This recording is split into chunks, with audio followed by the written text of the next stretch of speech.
సత్యసాయి జిల్లా హిందూపురం మున్సిపల్ కార్యాలయంలో కాంట్రాక్టర్లు ఆందోళన చేశారు.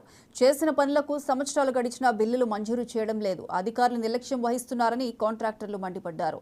కాంట్రాక్టర్ల ఆందోళనలో అకౌంట్ సెక్షన్లో ఫర్నిచర్స్, అద్దాలు ధ్వంసమయ్యాయి. కార్యాలయం వద్ద చాలాసేపు ఉద్రిక్త వాతావరణం నెలకొంది. విషయం తెలుసుకున్న మున్సిపల్ కమిషనర్ శ్రీకాంత్ అక్కడికి చేరుకుని కాంట్రాక్టర్లకు సర్ది చెప్పే ప్రయత్నం చేశారు. అకౌంట్ సెక్షన్లో ఫర్నిచర్ ధ్వంసం చేసిన వారిపైన పోలీసులకు ఫిర్యాదు చేస్తానని శ్రీకాంత్ తెలిపారు.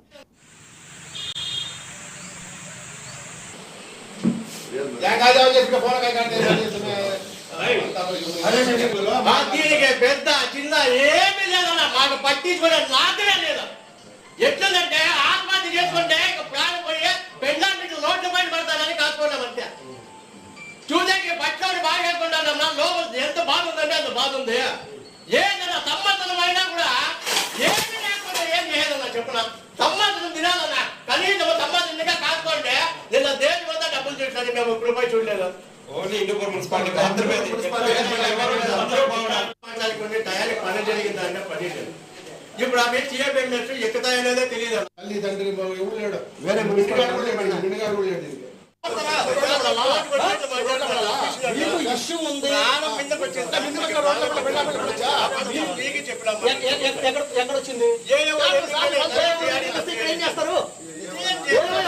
కావాల్సిందిగా చేసి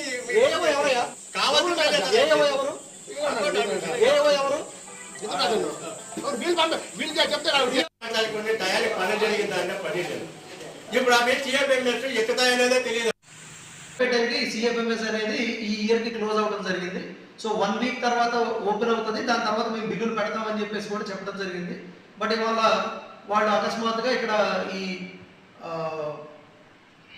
ఆడిట్ అకౌంట్ సెక్షన్ ఏదైతే ఉందో అకౌంట్ సెక్షన్ దానిపైన వచ్చి దాంట్లో ఈ సిస్టంలో అట్లాగే అద్దాలు కూడా పాల్గొట్టడం జరిగింది. సో ఎంతవరకు మీకు నష్టం జరిగింది సార్ అక్కడ? సో అది ప్రెసెంట్ అయితే నష్టం ఎంత జరిగింది అనేది మేము అంచనా వేస్తున్నాము. అది ఒక కంప్లైంట్ లెటర్ కూడా తీసుకొని మేము పోలీస్ స్టేషన్లో కంప్లైంట్ పెట్టబోతున్నాం.